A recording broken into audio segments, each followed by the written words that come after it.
to the married level, and then you have to graduate to, hey, I'm grown, you can't raise me. I'm a woman.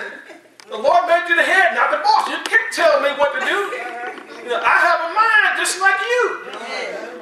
And you have to get acclimated to the different levels. And I tell people this when we have marriage counselors, if you never have had an argument or disagreement with the person that you're talking about being with the rest of your life, something's wrong. They had to live together first. Okay. Pastor and I, we told my mom, we never had an argument or disagreement. And my mom looked and gave us the most stupid look. Basically, she told us, just keep living. And it did come. And we had to go ahead and work it out. But when you go into a different level, you have to be ready to possess the land. But you have to put away some of those childish things. That's it. I said, God doesn't like murmuring and complaining. And the Lord will, and He always does it. If you think that you are the stuff, if you think that you are the junk, if you think that you know more than God, just keep living. Because the Lord will tell you some stuff that will blow your mind. Amen. And I will say this in my close. I had one boss that told me, he said, yeah, Josh, I want you to do this. And I said, you want me to do what? He said, I want you to do this. I want you to disconnect the safety wire off of this piece of equipment. And I told him, but it's the safety wire. He said, I didn't ask you to quarrel with me. He said, I'm telling you what I want you to do. Yes. I said, but it's the safety wire. But he took the step. He said, now, we have a problem with this part.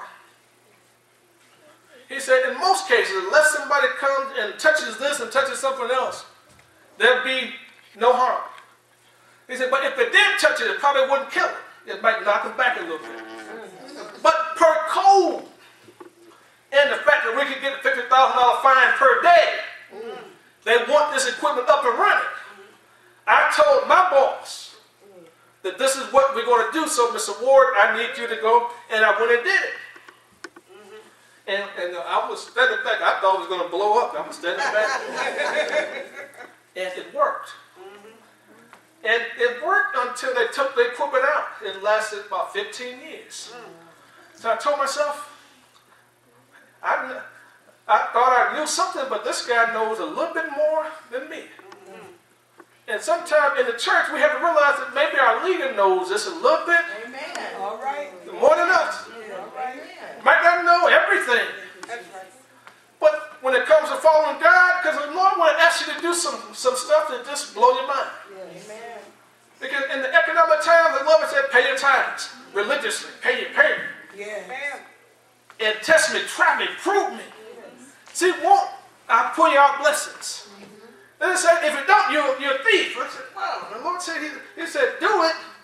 Then he said, if you don't do it, you're a thief. And then in the top 10, the ticket paper said, thou shalt not steal. I said, the Lord made it plain.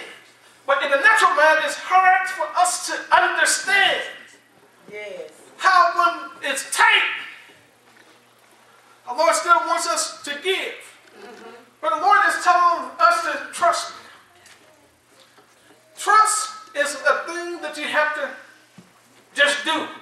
You can't think about it, you can't reason, you can't rationalize, you just have to go ahead and trust. Yes.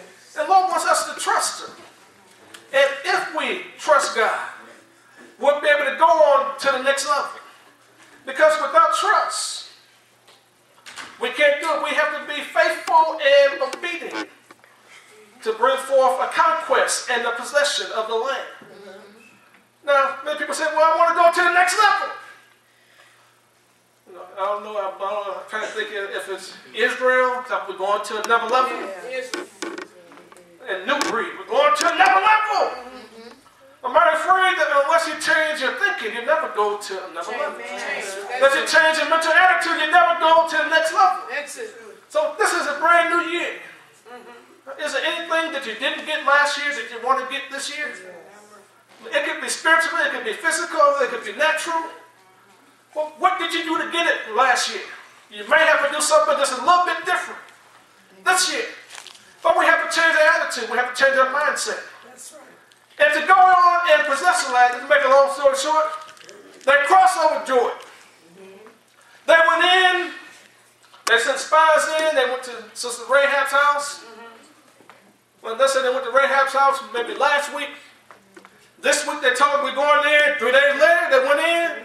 Sister Rahab let down the scarlet rope and the wall. It was a fortified city. Yes. It had walls, it had houses. The wall may have been, they said, 20 feet thick. But they couldn't murmur the plane. They marched around. One time a day. 6 days. 7th day. They said even the animals and the babies had to be obedient. And they walked around. Never said a word. On the 7th day, you see, and there's something about when you shout. The devil doesn't like it when you shout. He don't know what's going on. He can understand some of the praises, but when you shout, but it said when they shouted, they said the walls came down. Yes. They gave a great shout. But they were together. They were in unison in the wall, and they went in and they kicked tail. They conquered the city and took all the gold. And Rahab and her family were saved. So that's why they say Joshua fought the battle of Jericho. But they weren't obedient. Now, if they had learned their obedience maybe in the 30th year, they wouldn't have had those extra 10 years. But when they learned how to be obedient and stop murmuring and complaining. You know, some people do, they say, well, I don't know if pastor knows what's going on. If I were pastor, I would do, but when the Lord calls you to the ministry and you get your own church, and you can try some of those same strategies. You can try that. But as I'm learning,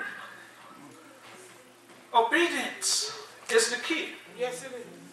And when we are obedient and obey, the Lord will just bless us beyond measure. Let us stand. I'm going to just go ahead and stop. I'm done.